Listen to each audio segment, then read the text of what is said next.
Today, I'm going to show you 4 things happening in your body on nights that you drink. And I'm going to give you something specific that you can do differently tonight before this episode is over. I've been having this conversation one-on-one with men and women in my coaching practice for years. It's the conversation that changes everything, and it's time we had it here. Your body burns fat using a molecule called NAD+. When your liver processes alcohol, it uses up that NAD+. Without it, fat burning cannot run. The switch goes off. Think of it as a one-lane road. Your liver can only run one major job at a time. When alcohol arrives, it cuts to the front of the line, and every other process, including burning fat, has to wait. Alcohol does not move quickly. An average drink takes about an hour to clear. 2 glasses means the fat-burning lane is closed until well past midnight. All of that time, your body is in cleanup mode instead of the mode you need it in while you sleep. If you drink in the evenings, experiment with stopping earlier and give your body more time to clear the alcohol before you go to sleep. You're not changing what you drink here. You are changing when you stop. That one shift gives your liver more fat burning time overnight.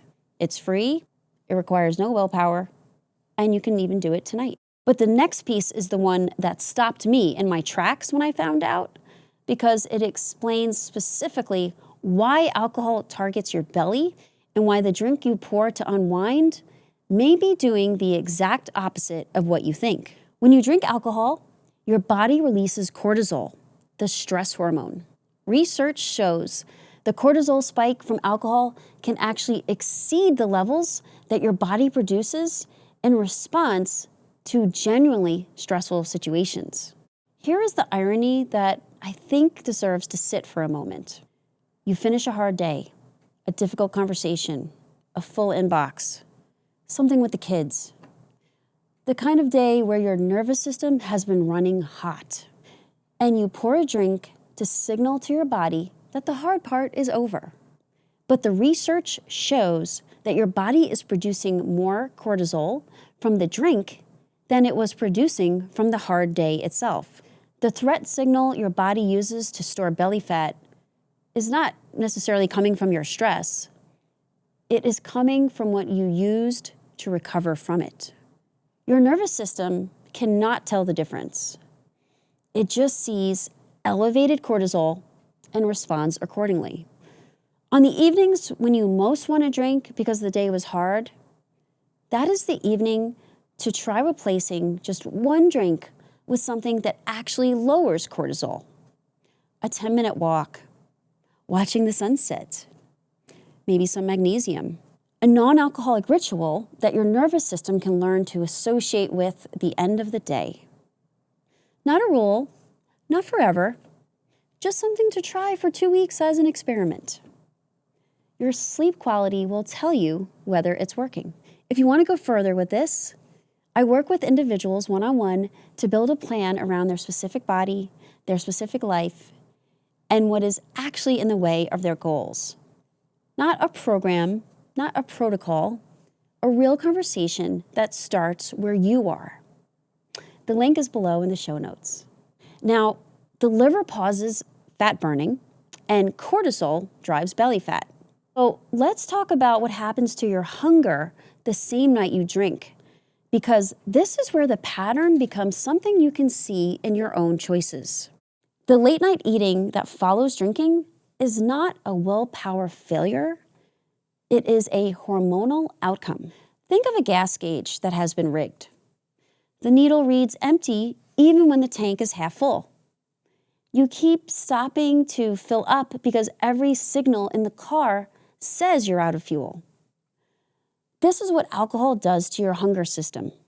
Your body has enough, but the system that reads the fuel level has been overridden. Add to that the lowered inhibition that alcohol brings, and the part of your brain that would normally say you are not actually hungry and to go to bed has gone quiet. The combination is why the choices made after the second drink are consistently different from the choices made before the first. This is not who you are. This is what alcohol does. Eat a full meal before or with your first drink, not after.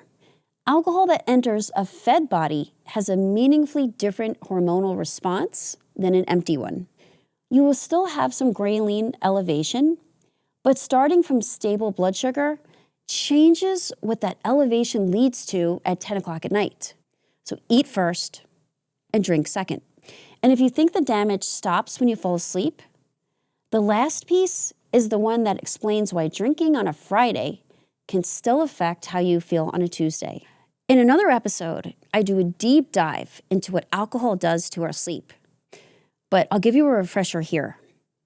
So alcohol actually suppresses REM sleep.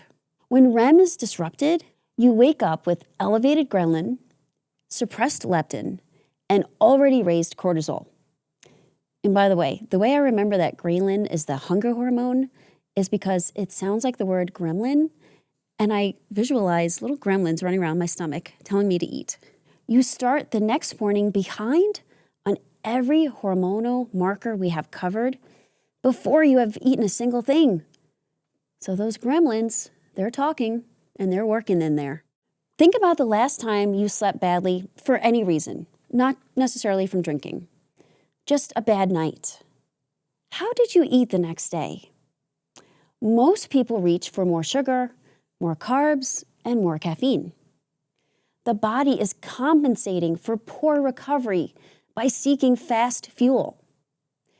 Now consider that on a night you drink, you are engineering that exact bad night on purpose, adding it on top of the cortisol and hunger hormone disruption that started the moment you took the first sip. This is why the week compounds.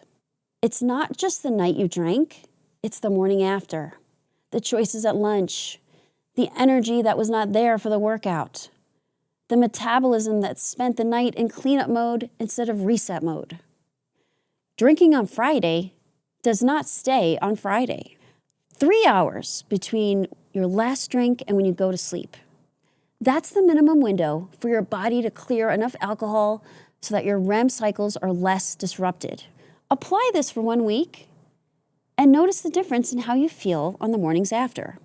It may not be a dramatic transformation, but it could be a measurable shift. So 3 hours, that's the number. You now have some extra tools in your tool belt. You can stop drinking earlier in the evening, replace the stress drink with something that actually lowers cortisol. You can eat before you drink, and you can give yourself 3 hours between your last drink and when you go to sleep. Why don't you go ahead and just pick one? Apply it this week. Then notice what your body tells you. Not the scale, your body, your sleep, your energy, your morning hunger. That feedback is more useful than any number on any app. If this episode gave you something real, the best thing you can do is share it with one person who needs to hear it. And if you're ready to have this conversation about your body, your life, and what is actually getting in the way, that is what my one-on-one coaching is for. It's not a program you follow. It's a partnership where we figure out what is true for you specifically. The link to start that conversation is in the show notes. Thank you so much for taking this journey with me. And as always, I'm rooting for you.